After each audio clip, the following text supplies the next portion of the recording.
सियासी मैदान में फ्रंट फुट पर खेलने के बाद अदालत से रिलीफ की उम्मीदें। एवन फील्ड और अल अजीजिया रेफरेंस नवाज शरीफ की अपीलें इस्लामाबाद हाई कोर्ट में समाअत के लिए मुकर्रर। चीफ जस्टिस आमिर फारूक और जस्टिस मियां गुल हसन औरंगजेब 21 नवंबर को समाअत करेंगे। अदालत ने नवाज शरीफ की बैरून मुल्क से वापसी पर अपीलें बहाल की थीं। एहतसाब अदालत ने अल अजीजिया और एवन फील्ड रेफरेंसेस में सजा सुनाई थी। अदम पेशियों के बायस नवाज शरीफ को इश्तिहारी करार देकर अपील को खारिज किया था। साबिक वज़ीर आज़म नवाज शरीफ ने एहतसाब अदालत के फैसलों को 2018 से चैलेंज कर रखा है।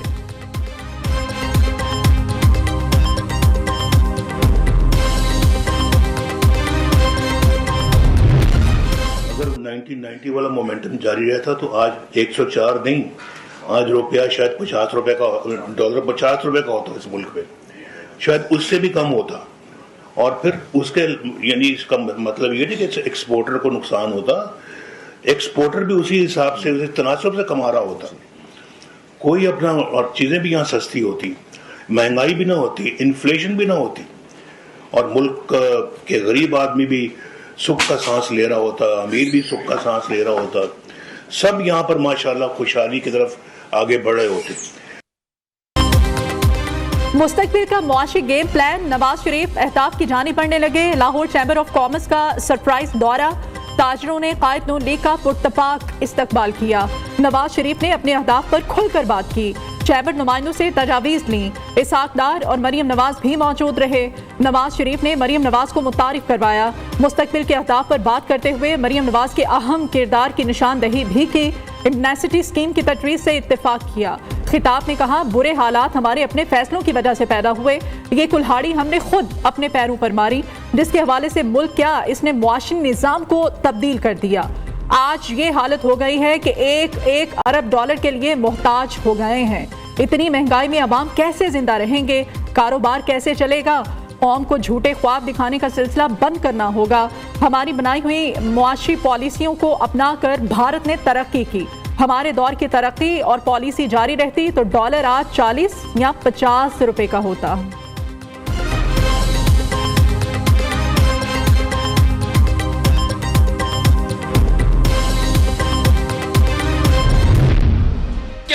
हम ये 70 साल के बाबे जिनके पास एक इलेक्शन मौका मिले पाकिस्तान का मुस्तकबिल उनके हवाले करना चाहते हैं। पुराने सियासतदानों को घर बिठाना पड़ेगा, जिसको मौका ही नहीं मिला है। एक बार मौका दीजिए। अगर आप हमें मौका देते हो, आपको मायूस नहीं करूंगा। हमें ना कोई कठपुतली कबूल है, ना सिलेक्टेड राज कबूल है।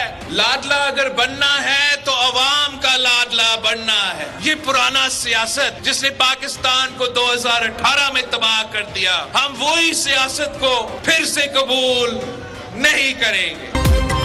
सोचें, क्या आप 70 साल के बाबों के हाथ मुल्क का मुस्तकबिल देंगे? मुल्क को नई सियासत और नई क़यादत की जरूरत है। पुराने सियासतदानों को घर बिठाना होगा। ऐसी क़यादत चाहिए जो नफरत और तकसीम की सियासत में ना पड़े। किसी को दूसरी या चौथी बार वज़ीर आज़म बनाने से बेहतर है मुझे मौका दें।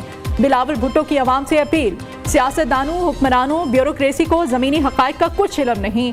हमारा मुकाबला नून लीग या PTI से नहीं, महंगाई, गुर्बत और बेरोज़गारी से है। नीयत ठीक हो तो मुल्की मसाइल का हल और अवाम की खिदमत करना मुश्किल नहीं। चेयरमैन पीपल्स पार्टी का एबटाबाद जलसे से खिताब। एक बार फिर वाज़े किया, कोई कठपुतली कबूल है, ना ही सिलेक्टेड। 2018 की सियासत किसी सूरत मंजूर नहीं। पीपल्स पार्टी के वोट के बगैर कहीं भी हुकूमत नहीं बनेगी।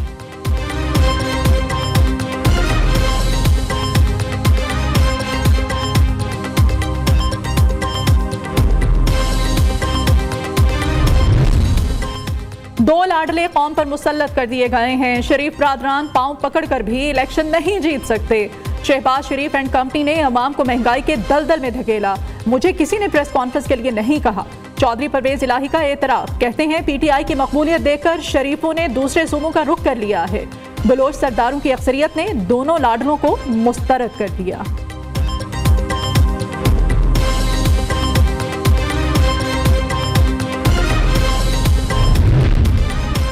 कुछ लोगों ने पाकिस्तान से वफादारी का ठेका ले लिया। हमने इन ठेकेदारों को कबूल कर लिया। पाकिस्तान को इंसाफ दिलाने के लिए पूरे पाकिस्तान से राब्ता कर रहे हैं। MQM पाकिस्तान के कन्वीनियर खालिद मकबूल सदीकी की मीडिया से गुफ्तगू। फारूक सत्तार कहते हैं सिंध में 15 साल से मसनूई अक्सरियत रही, PP ने 10% वोट को 60% तक बढ़ाया। पूरी दुनिया जानती है कराची किसका है। जमात इस्लामी सियासी तन्हाई का शिकार हो चुके। मुस्तफ़ा कमाल बोले इतना मजबूत काम कर रहे हैं जो पिछले 40 साल में कभी नहीं हुआ। हम कुछ ना कुछ कर रहे हैं, तभी तो पीपल्स पार्टी तिलमिला रही है।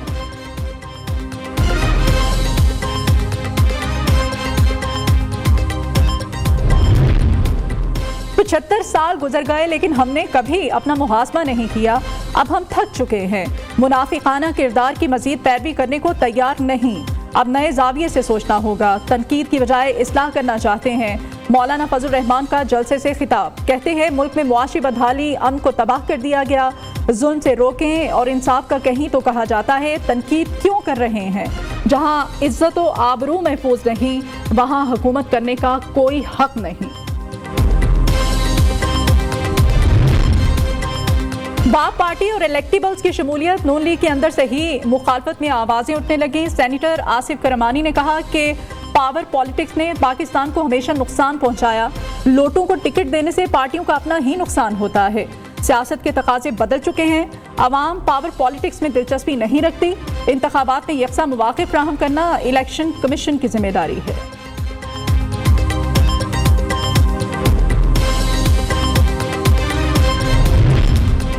फैजाबाद धरना केस। सुप्रीम कोर्ट ने गुज़श्ता समाअत का तहरीरी हुक्मनामा जारी कर दिया। धरना फैसले के तनाजुर में किसी को जिम्मेदार ठहराया गया, ना ही पुरतशद्दुद एहतजाज पर एहतसाब हुआ।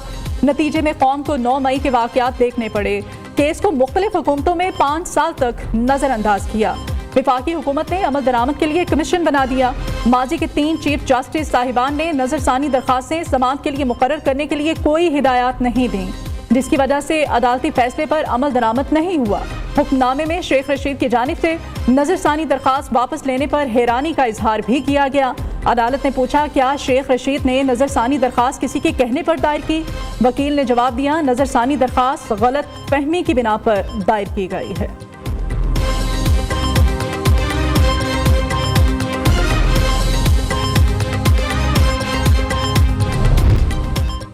चेयरमैन PTI और एहलिया बुशरा बीबी के खिलाफ नैब का घेरा मजीद तंग। अहम शवाहिद मिल गए। मुबैना करप्शन का एक और केस तैयार। अहम विफाकी अफसरान गवाह बनने पर रजामंद। चेयरमैन PTI पर इख्तियारात का नाजायज इस्तेमाल, अकरबा परवरी और बेनामी असासे बनाने का इल्जाम। केस में चेयरमैन PTI बुशरा बीबी और फराह शहजादी को मरकजी मुल्जिम नामजद किया जाएगा। चेयरमैन PTI के खिलाफ साइफर केस। जेल ट्रायल पर हुक्म इम्तना में 20 नवंबर तक तौसी। अटॉर्नी जनरल जेल ट्रायल से मुताल्लिक काबीना की मंजूरी की दस्तावेजात आज भी पेश ना कर सके। मौक़िफ़ इख्तियार किया। साइफर केस में जेल ट्रायल ओपन ट्रायल है। अब कोर्ट प्रोसीडिंग और ट्रायल के लिए पहले की निस्बत बड़ा कमरा मिल गया है।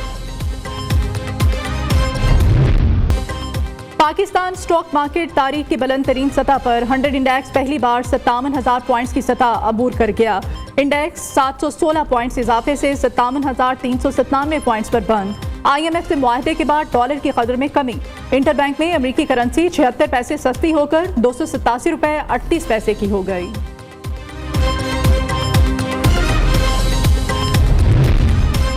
हुकूमत का IMF की शर्त पर गैस की कीमतें फिर बढ़ाने का फैसला। FBR की 9,415 अरब रुपए के टैक्स हदफ का हसूल पहली तरजीह।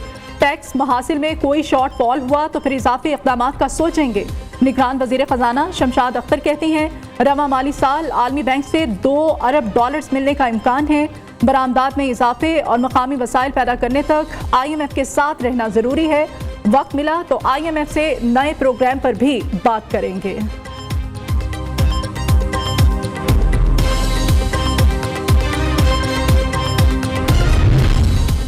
अस्करी क़यादत और हुकूमती रहनुमाओं की मुश्तरका मेहनत के समरात पाकिस्तान मुआशी बेहतरी की जानिब गामजन। IMF के मतलूबा अहदाफ हासिल करने पर पाकिस्तान के लिए 70 करोड़ डॉलर के कर्ज की मंजूरी। माली साल 2024 में पाकिस्तान GDP में 0.4% सरप्लस हासिल करने के लिए पुरअज़्म। दरामदात में कमी। बरामदात और रुपए की कदर में नुमाया इजाफे से मुल्क की मैशियत मजीद मुस्तहकम होगी। किफालत प्रोग्राम के तहत कमजोर तबके के 93 लाख खानदानों को रिलीफ और सालाना वजीफा दिया जाएगा।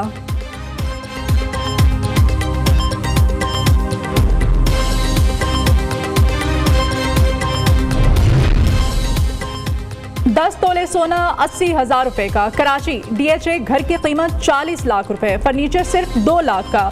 20 एकड़ ज़राई ज़मीन की कीमत 80 लाख रुपए। बैंकों में 2 करोड़ 20 लाख रुपए से ज़ायद हैं। निगरान वज़ीर आज़म अलमारुल हक काकड़ 4 करोड़ 81 लाख 82,580 रुपए के असासों के मालिक निकले।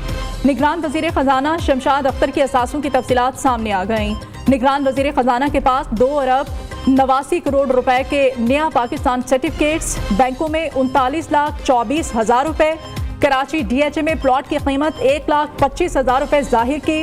वफाकी वज़ीर दाखिला सरफराज भुट्टी का मुल्तान में 1 करोड़ मालियत का 2 किनाल का घर। मुल्तान यूनाइटेड मॉल में 2.5 करोड़ का फ्लैट। इस्लामाबाद में 3 करोड़ 12 लाख मालियत का घर। कोयटा में 1 करोड़ रुपए का प्लॉट भी है।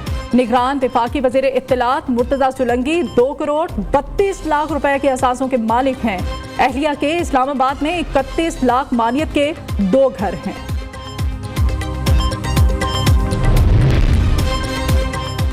लाहौर डिफेंस में गाड़ी की टक्कर से 6 अफराद की हलाकत। तहकीकात ने नया मोड़ ले लिया। कम उम्र ड्राइवर अफनान की हादसे से पहले जाबहक अफराद के साथ झड़प हुई। अफनान गाड़ी में बैठी खवातीन का काफी देर तक पीछा करता रहा। वाई ब्लॉक नाले पर ड्राइवर हसनैन ने गाड़ी रोककर अफनान को डांटा। इस दौरान मुल्जिम अफनान धमकियां और गालियां देता रहा। वज़ीर आला पंजाब मोहसिन नकवी की मुतासरा फैमिली के घर आमद। लवाहिकीन से ताज़ियत की। मीडिया से गुफ्तगू में कहा कि तहकीक से मालूम हुआ लड़के ने कार को दानिस्ता तौर पर टक्कर मारी। केस में नाअहली पर police. Mohsin speed Shahdara flyover 10 माह की बजाय 6 माह से भी कम मुद्दत में मुकम्मल ट्रैफिक के लिए खोल दिया गया। वज़ीर आला पंजाब मोहसिन नकवी ने शादरा फ्लाईओवर प्रोजेक्ट का इफ्तिताह किया। जबकि दूसरी जानिब स्मोक के तदारुक के लिए पंजाब हुकूमत सरगर्म। हफ्ते को तालीमी इदारे बंद। मार्केटें 3 बजे खोलने का फैसला। ताजिर वज़ीर आला पंजाब के शुक्रगुजार, कहते हैं दुकानें बंद करने से बेहतर है 3 बजे खोल लें।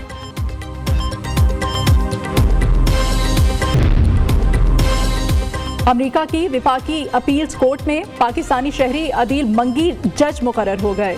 सदर जो बाइडन ने ऑक्सफोर्ड और हार्वर्ड से तरबियत याफ्ता कानूनदान अदील मंगी को जज नामजद किया।